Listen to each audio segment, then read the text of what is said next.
اللہ تعالیٰ یہ خواب کیوں دکھاتا ہے بندوں کو؟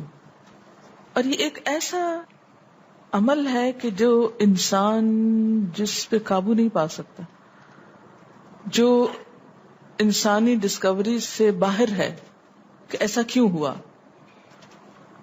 آپ دیکھیں کہ انسان دو چیزوں کا مجموعہ ہے، ایک اس کا جسم ہے اور ایک اس کی روح ہے.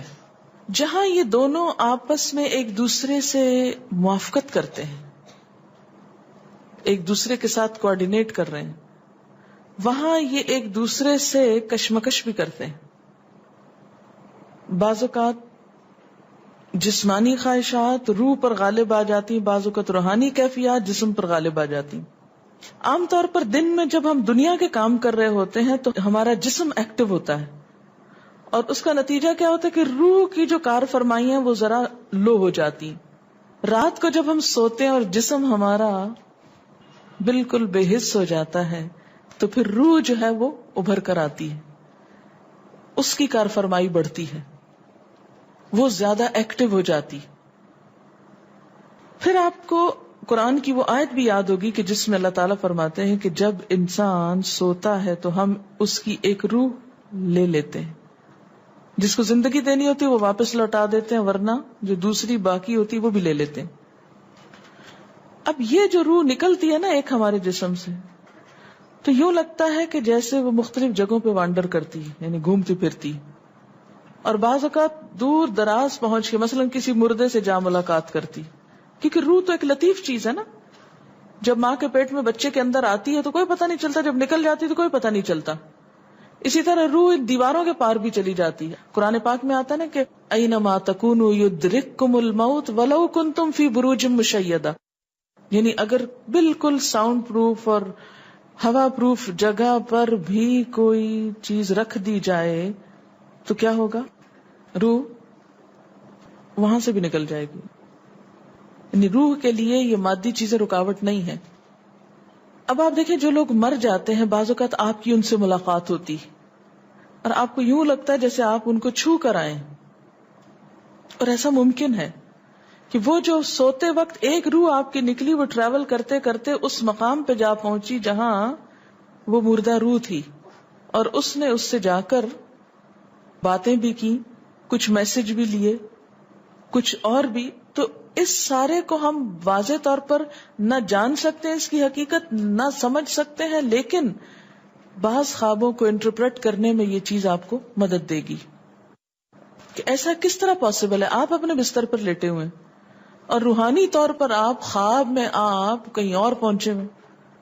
بعض اوقات آپ دیکھتے ہیں کہ میت آپ کو کوئی چیز دے رہی ہے، میت رو رہی ہے، میت خوش ہے، آپ اس کو دیکھتے ہیں وہ بڑے باغ میں بیٹھی ہوئی ہے. یہ آپ نے کہاں سے دیکھ لیا؟ آپ تو بستر پہ لیٹے ہوئے تھے. تو وہ جو ایک شعور سوتے وقت نکل جاتا ہے، جسم سے الگ ہو جاتا ہے، وہ ٹریول کر رہا ہوتا ہے ایک طرح سے، اور وہ ایسی جگہوں پر اللہ کے اذن سے ہی پہنچ جاتا ہے اور اس کو وہاں کی معلومات مل جاتی ہیں. اچھا آپ کو یاد ہوگا وہ قصہ جو شہیدوں کا واقعہ میں نے آپ کو سنایا تھا، عراق میں جو صحابہ کرام کی قبروں میں سے ان کو نکال کر دوسری جگہ پر دفن کیا گیا. آپ نے دیکھا کہ مستقل کنٹینیوسلی 3 دن خواب آیا ایک شخص، جب اس نے اگنور کیا تو بادشاہ وقت کو خواب آیا، مفتی اعظم کو خواب ہے، اور مسلسل خواب میں وہ اپنا میسج کنوے کر رہے ہیں کہ ہمیں وہاں سے نکالو، ہماری قبروں میں پانی آ گیا. اور یہ بالکل سچا واقعہ ہوا، دنیا نے جس کا مشاہدہ بھی کیا. تو پھر آپ اس کو کیسے انٹرپریٹ کریں گے؟ وہ شہداء کہاں ملے تھے؟ تو بات یہ ہے کہ جیسے ہماری روح ٹریول کرتی ہے، کہیں ایسی جگہ جا پہنچتی ہے تو ہو سکتا ہے کہ وہ اس مقام تک جا پہنچی ہو.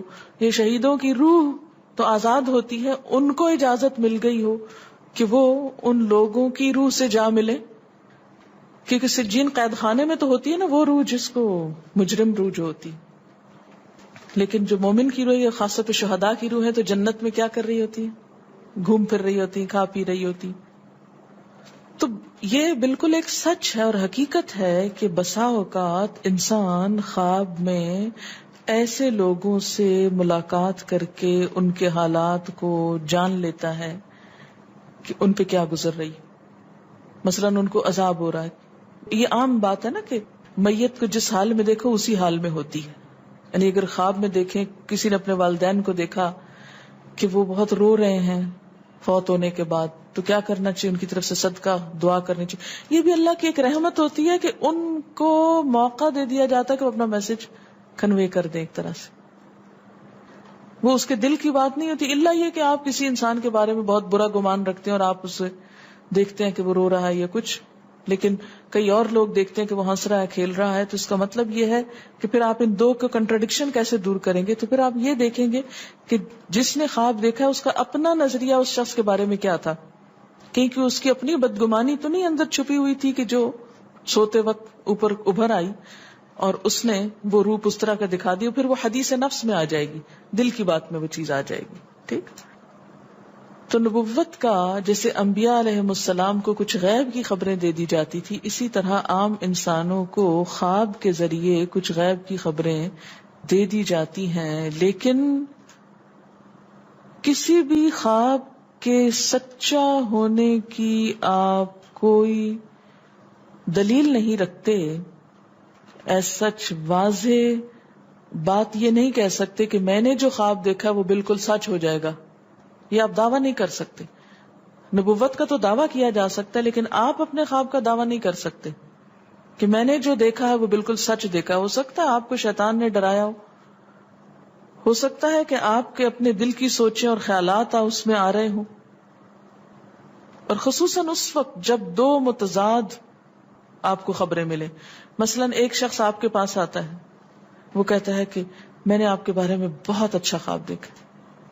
دوسرا آتا ہے کہتا ہے کہ میں نے آپ کو اچھے حال میں نہیں دیکھا. اب یہ فرق کس چیز کا ہو گیا؟ اس کے اپنے گمان کا فرق ہے. ایک آپ کے بارے میں گمان اچھا رکھتا ہے، وہ آپ کو اچھا دیکھنا چاہتا ہے لہذا وہ آپ کو اچھا دیکھ رہا ہے، اور دوسرا آپ سے حسد رکھتا ہے اور وہ آپ کو ہر قیمت پہ ختم ہوتے دیکھنا چاہتا ہے. وہ ویسے تو مار نہیں سکتا آپ کو، لہذا خواب میں مار لیتا ہے اور خواب میں آپ کا حال برا دیکھ لیتا ہے. تو وہ خواب دراصل کیا ہوتا ہے؟ اس کی اپنے نفس کی بات ہوتی ہے. اسی طرح بعض لوگ جو جھوٹ سے بچتے ہیں، دھوکے سے بچتے ہیں، جن کے اندر منافقت نہیں ہوتی، جن کے دل بالکل صاف ہوتے ہیں، ان کو بھی بعض اوقات ایسے خواب آتے ہیں کہ جو بالکل واضح حقیقت ایک طرح سے نظر آ جاتی. لیکن کوئی شخص یہ خود سے دعویٰ نہیں کر سکتا کہ جو میں نے دیکھا ہے وہ میرے دل کی بات نہیں اور وہ بالکل بڑی سچائی ہے، جب تک کہ وہ چیز عملاً سامنے نہ آ جائے. آپ صلی اللہ علیہ وسلم نے فرمایا اچھا خواب اللہ کی طرف سے ہے اور برا شیطان کی طرف سے. یعنی اگر آپ کسی کو برا دیکھ رہے ہیں یا کسی کی برائی دیکھ رہے ہیں تو وہ دراصل کیا ہے؟ شیطان ہے آپ کے اندر، جو آپ کو اس شخص کے خلاف یا کسی خاص واقعے کے خلاف بھڑکا رہا ہے، اور آپ اپنی تسلی کر لیتے ہیں خواب کے ذریعے. فرمایا پس جب کوئی شخص پسندیدہ خواب دیکھے تو اسے صرف اس شخص سے بیان کرے جس سے محبت اور اعتقاد ہے. یہ میرا مشورہ نہیں، نبی صلی اللہ علیہ وسلم کا ہے آپ سب کے لیے. بخاری اور مسلم کی روایت ہے کہ جب کوئی اچھا خواب آپ دیکھیں تو کیا کریں؟ اس کو بتائیں جس سے آپ محبت رکھتے ہو، وہ آپ سے بھی رکھتا ہو اور جس پر آپ کا اعتماد ہو. جیسے حضرت یعقوب علیہ السلام نے کیا کہا تھا بیٹے کو کہ مجھے تو بتا دیا، بھائیوں کو نہیں بتانا.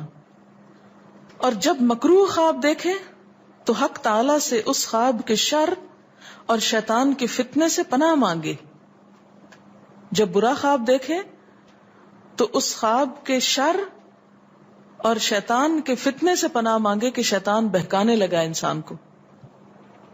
اچھا آپ دیکھیں کہ بعض اوقات یہ ہوتا ہے کہ جسے ہمارا کسی سے اختلاف ہوا ہے، عقیدے میں، گھر کے جھگڑے میں، کسی ذاتی اس میں، تو ہم کمزور ہوتے ہیں، مجبور ہوتے ہیں، اس کو کچھ کہہ نہیں سکتے. تو پھر ہم بعض اوقات اپنی تسکین کیسے کرتے ہیں؟ خوابوں میں کرتے ہیں. مثلاً ایک لڑکا کسی سے شادی کرنا چاہتا ہے اور وہ کر نہیں پاتا، اس کو وہ رشتہ مل نہیں رہا، تو وہ خواب میں دیکھتا ہے کہ اس کی شادی اس سے ہو گئی ہے، اس لڑکی سے. تو بعض خوابوں کی نوعیت بس صرف اتنی ہوتی، اس سے زیادہ اس کی حقیقت نہیں ہوتی. اچھا بعض اوقات جیسے کسی سے ضد ہے، عداوت ہے، دشمنی ہے آپ کی، اب آپ اس کو خواب میں برا دیکھ رہے ہیں، اس کی برائی دیکھ رہے ہیں، تو یہ دراصل کیا ہے؟ شیطان کا شر ہے جو آپ پہ غالب آ گیا ہے. آپ اس کی برائی چاہتے ہیں، ویسے کچھ کر نہیں پاتے، مجبور ہیں آپ، تو آپ خواب کے ذریعے وہ اپنی تسلی کر لیتے ہیں.